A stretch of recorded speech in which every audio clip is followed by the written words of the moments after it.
Shall we begin?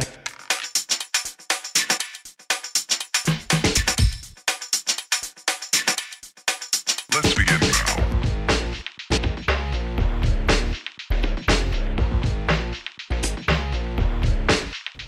What's going on, everyone? My name is Tyuno, and welcome to the latest episode of the Tyuno Submission Wrestling podcast. On this podcast, we're going to be talking about TLC that's coming out on October 22nd live on the WWE Network. Also, we're going to be talking about Asuka. Will she be the next great WWE success story, or will she be another NXT flop? And also at the end, I will be giving out my top 5 best and worst NXT main call-up. But first, I want to give thanks to everybody who's taking the time to listen to this podcast if on YouTube, and be sure to leave that like button. Be sure to leave a like, on this video, and be sure to share this video with everybody you know. Be sure to leave a comment on the comment section below. Give me advice or what I can do better to make this podcast great for you guys. And most importantly, be sure to subscribe to the Tyuno Project YouTube channel. So let's get this show started with my prediction of TLC on the WWE Network. This is a Raw exclusive pay-per-view, and we're gonna start with the pre-show, which involves Sasha Banks versus Alicia Fox. This is a throwaway match. This is not important. So for my prediction, of course, I'm gonna say the boss Sasha Banks will take it. I don't know what they're gonna do with Sasha Banks after this. Yeah, I just don't know what they're going to do next. So this is just a throwaway match, just to please people who got there early to see TLC live. Okay, so next up on my notes, I have Kalisto versus Enzo Amore for the Cruiserweight title. I see Enzo getting the belt back from Kalisto. It's cool to see Kalisto finally on the Cruiserweight division. I don't know what took them so long to put him in the Cruiserweight division. But yeah, as we all know from the news that been floating on the internet, that it was supposed to be Neville versus Enzo on that Monday Night Raw main event, but of course Neville walked out and said, "F it, I quit." So Kalisto was put in against Enzo Amore in the lumberjack match for the Cruiserweight title, and we saw Kalisto winning. So I believe that we're gonna see a new Cruiserweight champion crown in Enzo Amore. It's hard for me to say that because I am so done with Enzo. It just, you know, I used to be a fan of him when he was tagging with Big Cass, and he would make the best promos ever.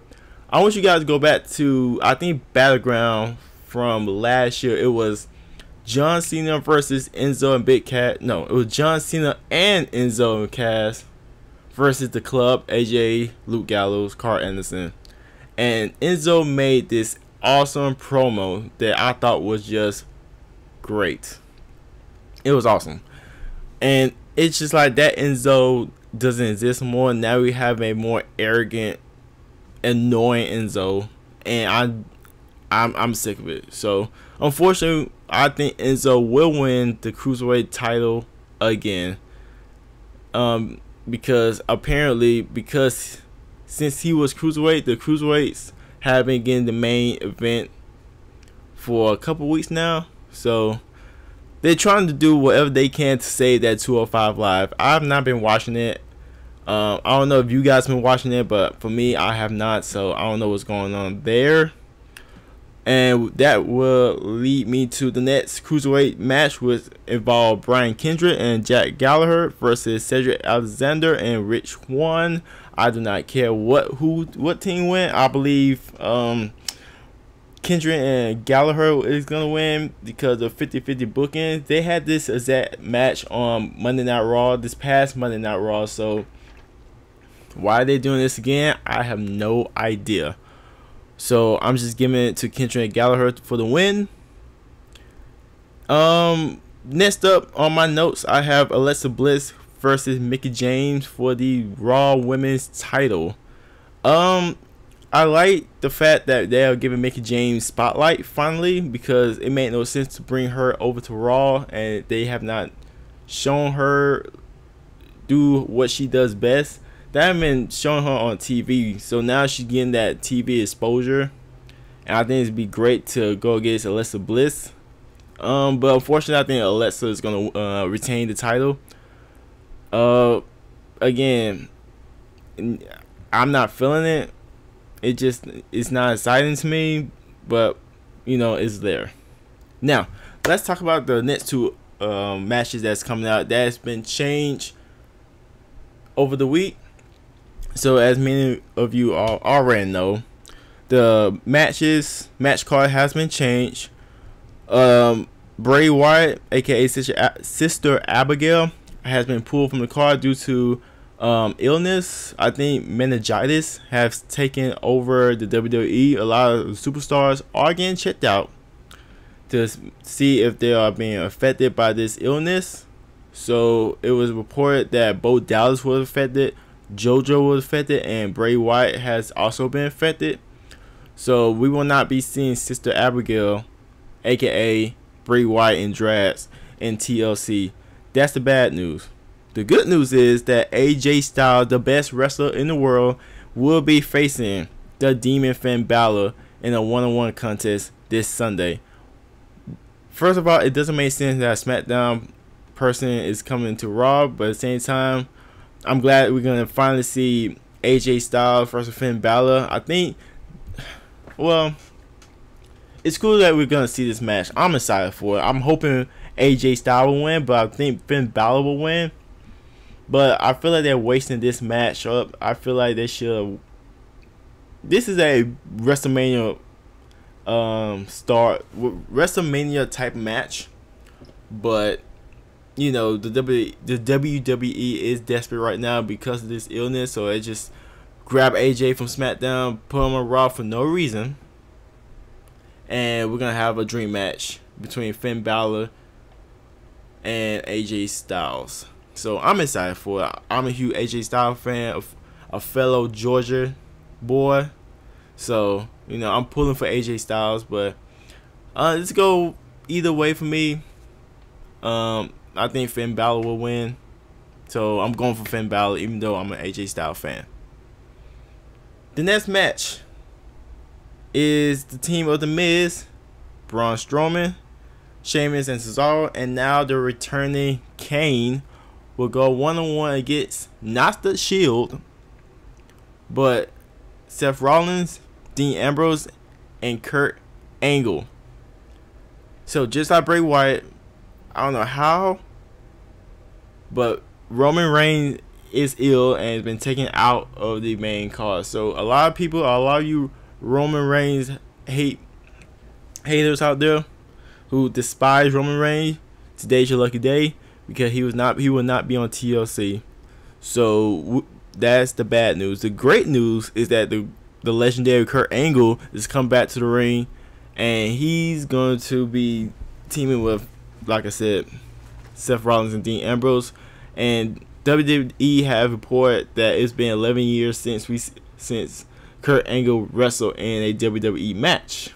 So I'm excited for it, and I think with this addition of Kurt Angle and AJ Styles, this TLC pay-per-view is going to be a much watchable pay-per-view now. So I'm going to be watching it, of course. And the last match that I have in my notes is Emma, the lady who believed that started the whole women's revolution, whatever they call it. And she would be fed to the Lions as she will face the debuting Asuka. Now, if you've been watching NXT, you know that Asuka is a freaking beast. She is currently undefeated, has not been defeated. She gave up the NXT title because of injury, and she would have been brought up to the main roster.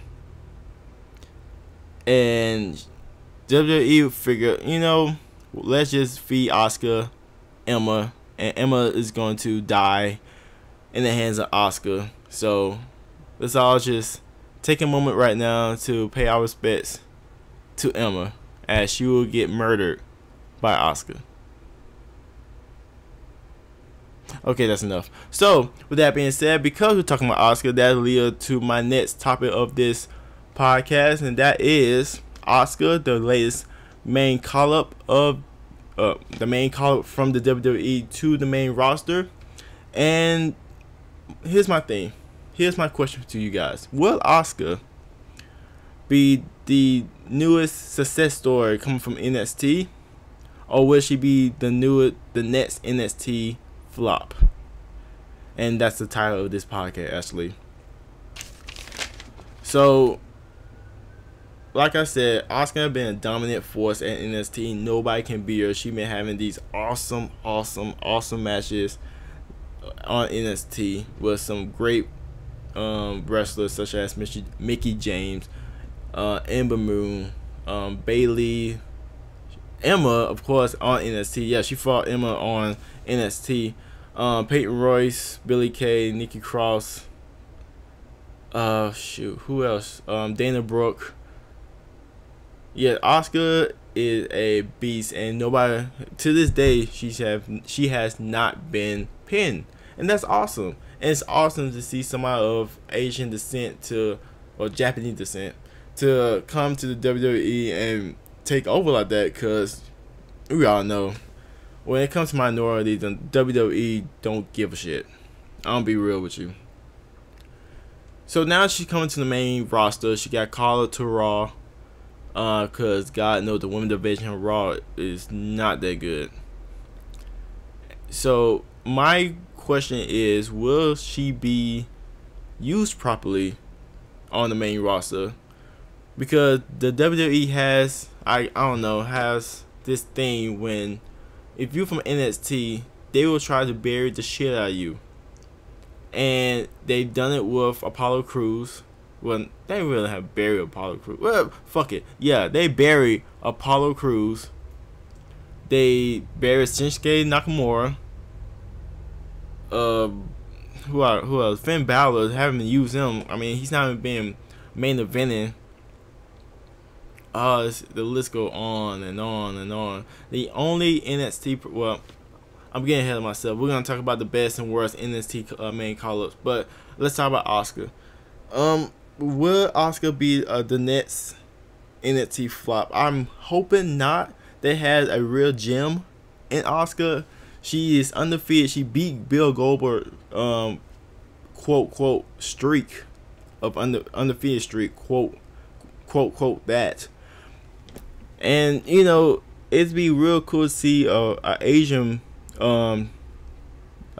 person to be treated like a special attraction. Like I said before, they have Shinsuke Nakamura, yet they've been treating him like shit lately. Shinsuke is getting beaten by Jinder Mahal, and we're gonna talk about Jinder Mahal in the episode. So, be ready for that one. But in the past, the WWE has not been too kind to minorities. They have not black people, not Latino people, except for Eddie Guerrero, and not Asian people. Before Shinsuke, before Asuka, we had Kenzo Suzuki, and they treated him like a joke. So hopefully in 2017, going into 2018, we can see the Asian community get represented real good, and hopefully the WWE do not F this up, because you know we have New Japan that is being awesome right now. And it would suck to see WWE treat the Asian wrestlers, I'm sorry, like crap. It would suck. So I'm just hoping that they will feature Asuka as a total beast. Know what they should do? They should treat Asuka like the female version of Brock Lesnar. Brock Lesnar is a freaking beast. He is an attraction. You don't see Brock Lesnar all the time because he's special. Because think of Christmas, right? It'll come once a year, and when Christmas is coming, everybody gets excited. all the kids get excited. You see decoration because of the anticipation. They should treat Asuka like that.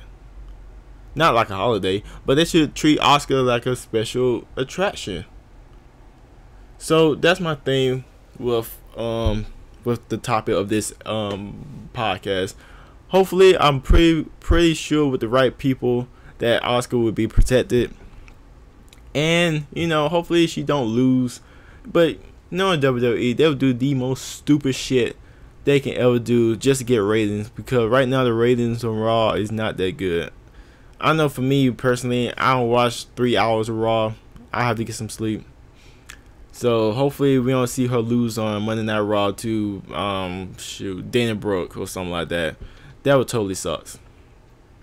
So do I have confidence that the WWE would treat Asuka with respect and treat her and book her right? No. But we will see. We will see on TLC on October 22nd. So, yep.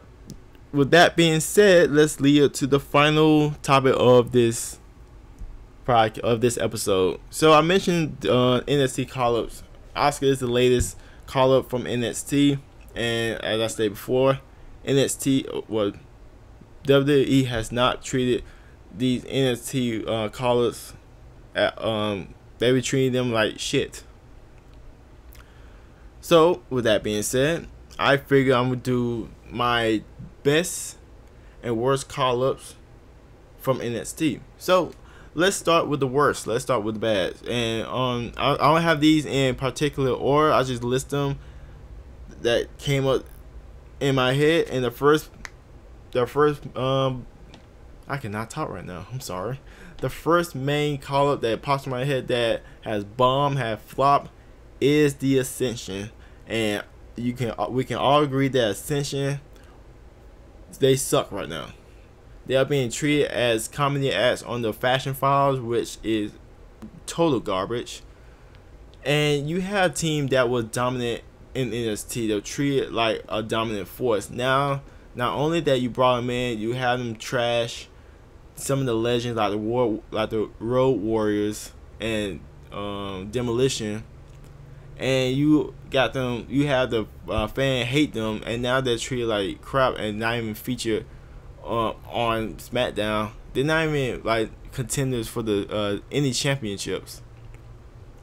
So it sucks that how far they've fallen from NXT to the main roster. My next person that I have at my top 5 worst is Dana Brooke. Dana Brooke was brought up too soon. We can all agree with that. She came in with Emma. She's green. She don't have that much experience. And when Emma got injured, they paired her up with Charlotte, and the only thing they did is to have her be her lackey. And in NXT, Dana was supposed to be this dominant force that breaks down any woman that comes in a way. Like, she was supposed to be a beast, but yet the WWE brought her up, number one, because she's cute.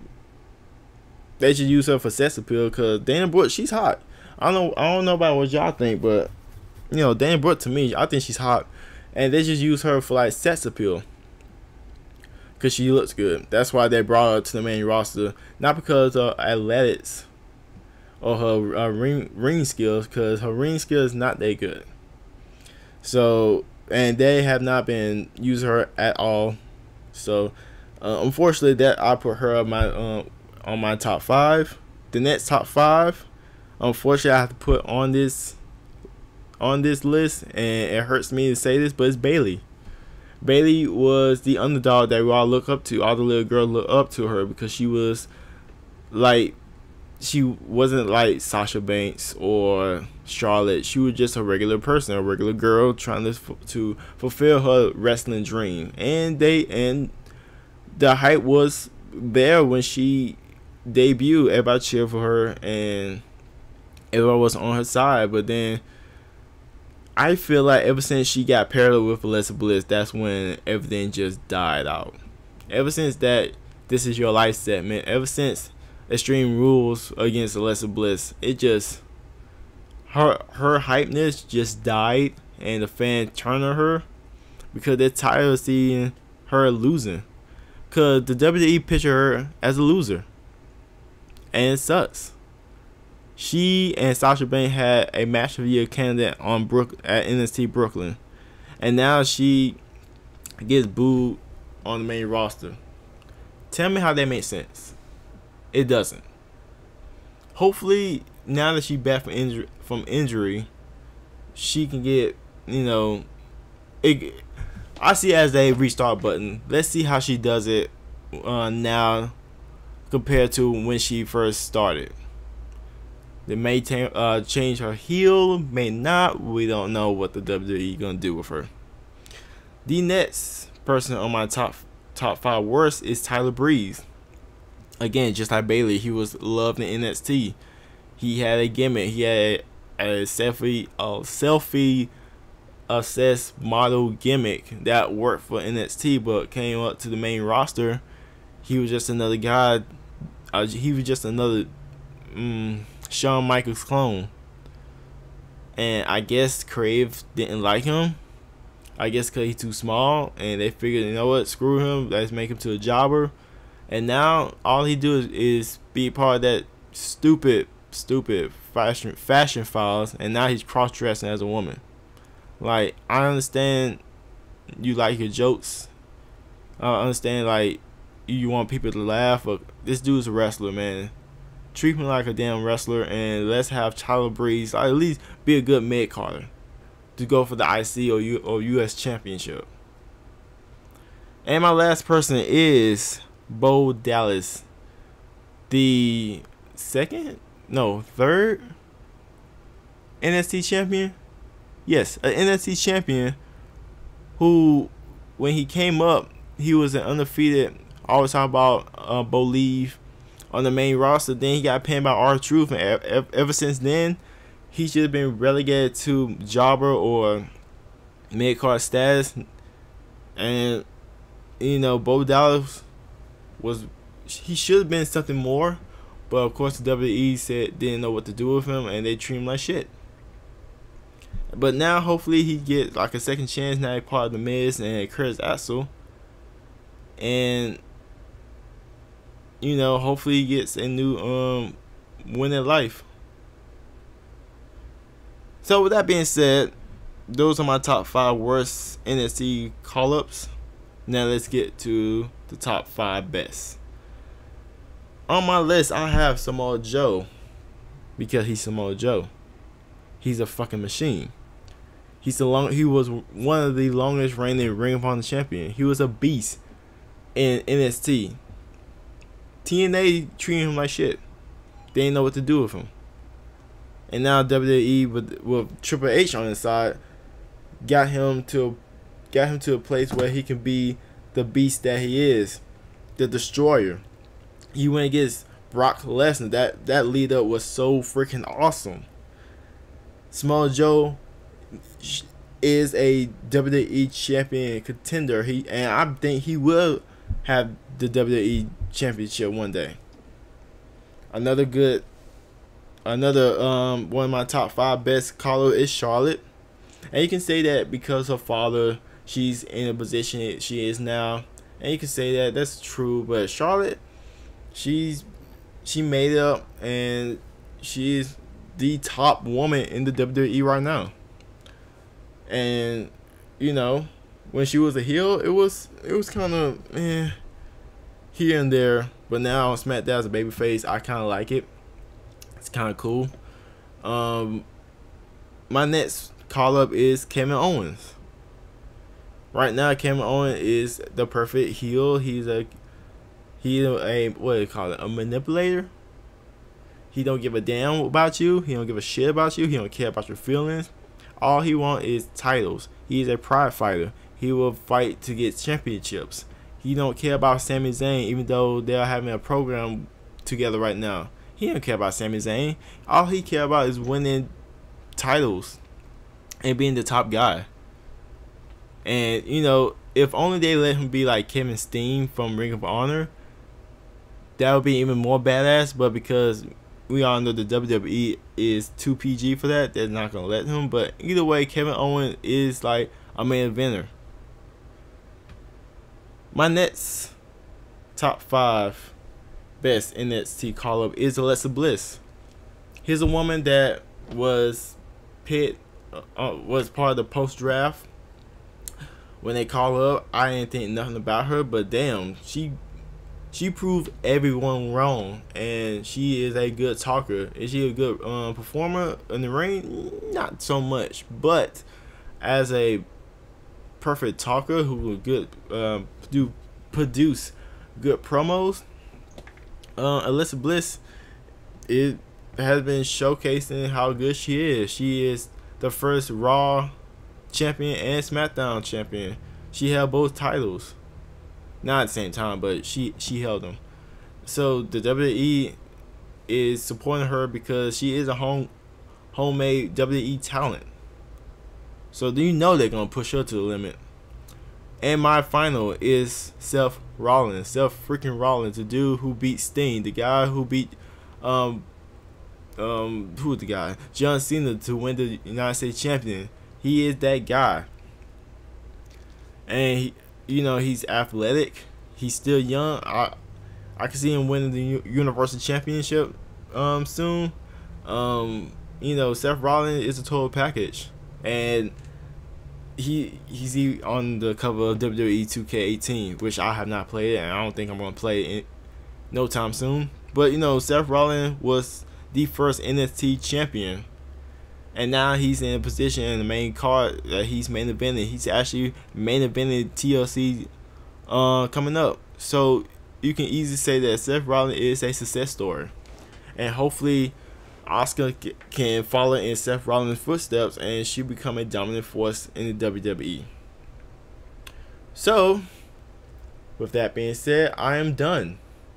That's all I have to say for now. Thank you so much for listening to the Tyuno Submission Wrestling Podcast. This is episode 2 of this wrestling series. I have episode 1 posted up on my YouTube channel. If you want to take a look on my how can I describe it? First attempt of doing a podcast. Please tell me in the system. I don't know what I'm talking. Please tell me in the comment section below, and tell me how you think. I would love. I'm planning on doing more of this, so please be sure to subscribe to the Tyuno Project YouTube channel for more. Like I said, I'm gonna be doing more of this. I will be watching TLC. I'm not gonna do a review of it. But if you wanna hear what I think, please follow me on Twitter at TylerXTyuno, and you can follow the official Tyuno Project Twitter account, which is the Tyuno Project. And you can follow the Tyuno Project official Instagram account, which is at the Tyuno Project. You can follow my Instagram account, my personal one, at Tyuno Great. All the links will be in the description box below this video. And with that being said, thank you so much for taking the time to listen to my second episode of the Tyuno Submission Wrestling Podcast. My name is Tyuno. Thank you. Until next time, be easy and stay epic.